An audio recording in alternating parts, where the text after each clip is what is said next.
Hi everyone and welcome back to my channel. I know it's been ages since I did any videos, but I am planning to go back full 40 to video creating, and perhaps I rebrand the channel a bit because you know, as we grow we change, and that's okay.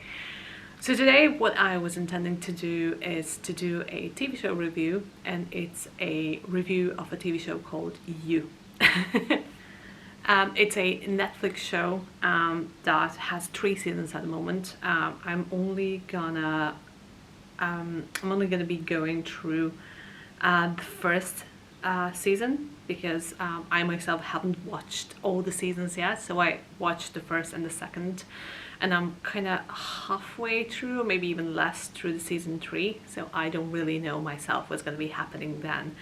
But I was really impressed with season 1, and so to say it's season 2 as well, even more probably.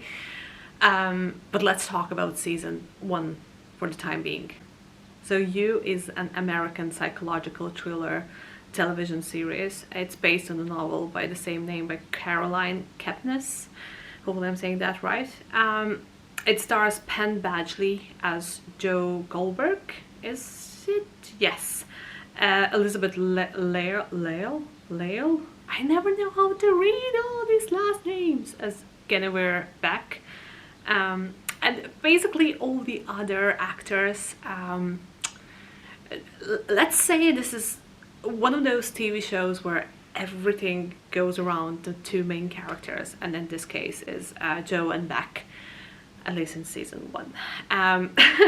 So Joe is a serial killer and a bookstore manager, so we are listening to the story basically from his perspective, and he falls in love, or maybe let's say better, he stalks Beck, and basically he does it because basically he loves her, and he goes into this obsessive kind of state of mind when he's in love with women, up to the point that he would murder to basically murder for love, because you're actually watching the TV show through his kind of state of mind.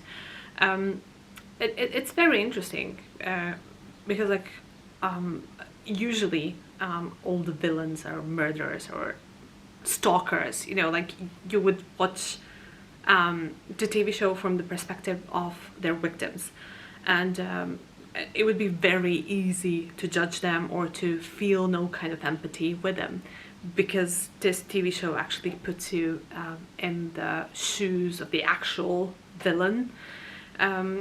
You slowly go into his mind, and because like he's sort of like sharing these things and his thoughts with in his head, like he's talking to Beck almost, and you kind of get like really involved with the entire like an idea that you know, like what goes through my head is I would do anything for love. And it's very easy if you are not brought up in a certain way to be without the moral breaks where you would actually do anything to get love from the person that you love. In this case, Joe is a very smart man, so he is not your, I don't know, like an impulse killer that you know would just go in and do something. No, he has planned for everything. So the series starts from, you kind of get pulled into it. He stalks Beck, but in this like almost like a charming way, where you kind of think like, would I like this? You get very confused, and I do as a woman get very confused of whether this is creepy or sexy, the things that he is doing. This may sound really weird, but like when I'm doing an actual reviews of movies, I am very honest with you, so I'm not gonna like go into this, I don't know, what would any woman on this planet feel when she watched something. No, I will do and what Anna feels when she's watching this. And it's very strange to the series almost plays with your emotions, because like, for example, like I found myself to be on Joe's side of the story more perhaps than being on Beck's, and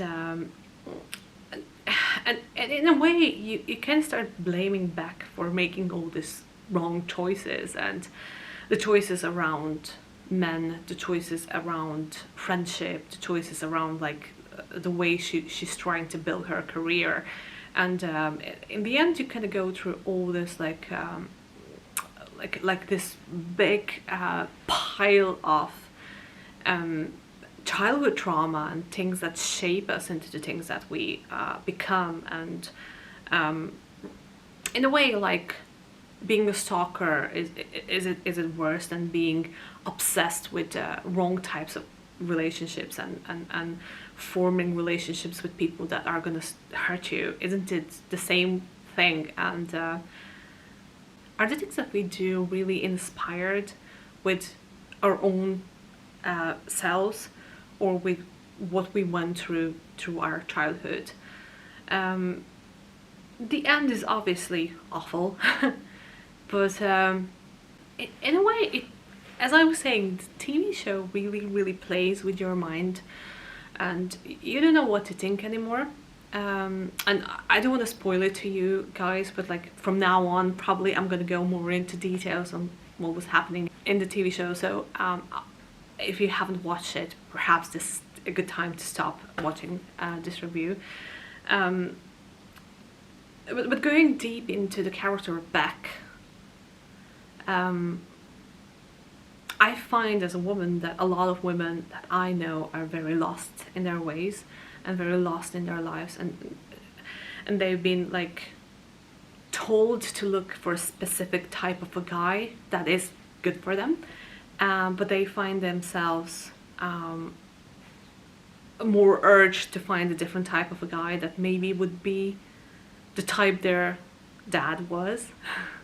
Because this is the first love that we have been introduced into, and basically, even for Joe, like I'm getting kind of like mixed up now between what I watched in season 1 and 2, but you can see a very disturbing relationship between him and his mother that was not there for him, and his father that was abusive and aggressive. And this is the first kind of like impression of love that both of them got as children. So without proper therapy, without like actually working on these issues, having that in mind is there's a question, are all these villains and people that we believe are truly bad, are they truly bad, or they're just also victims of someone else's bad behavior and abuse?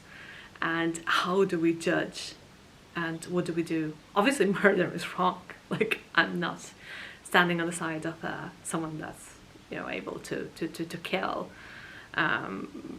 perhaps only in self-defense, but we never know. But the bottom point is, like, we never know what's happening in someone else's head and in someone else's mind, and the type and the amount of burden they're carrying on their back. All in all, the TV show is brilliant. I loved it because, like, recently, for example, I watched Baby Reindeer, which is from a position of a person that's being stalked, and which is interesting as well, because like it pictures two people also that have their own issues, but in this case as well, Beck is in no way a normal ordinary person, or is Joe a normal ordinary person, and they're coming together and clashing, and the way that, you know, she's leading a life that he wants to fix, and why is he obsessed so much with trying to fix her life, and, you know, instead of fixing his own life. And it's very interesting. All women say that they would like to have like 100% of the attention from their partners, but I bet you, like, if you do really give that to them, they will say it's too much.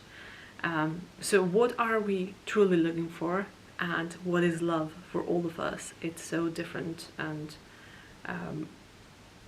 it may be different from person to person, and you kind of proves the point of looking through the eyes of the villain and finding logical and very firm reasons for the deeds he's doing, and always being afraid of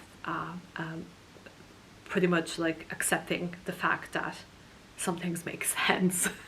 And it's almost like being a child and looking for the first and the most obvious way to solve a thing. In a way, like, if I want something and there's something in my way, shall I remove it? Or shall I remove it with a force? And it's not something that like a grown-up person that's been taught morals would opt to. But you can see like the reasoning behind it, and you're like, wow, this is scary, you know? And the question remains, like, what would you do for the person you love? And would you go that far? Or is there a thing called unconditional love? And where do we stop at? And when do we pack our bags and go? And how controlling really can we be when we obsess about other person? And how often do you find yourself checking someone's Instagram or Facebook, or if you have access to their private account, would you monitor it? All of it is mostly like, it's almost like an obsession, and almost like an addiction. Being addicted to anything is obviously a disease, but it raises some valid questions, and I like the way it challenges me to think about things. I might not be the person that's like the most fun to watch when watching movies and TV shows, because I like things that make me think. I like things that make me like question things, and I like things that have really deep introspective into like characters, and I like layered characters, because this is what is true, you know. There is no ultimate and good or ultimate evil. We're all somewhere in the scale in between of that, and little things can literally move us left or right. And yeah, and you kind of like emphasize with Joe and with his suffering, and the fact that he's causing suffering to everyone around him too.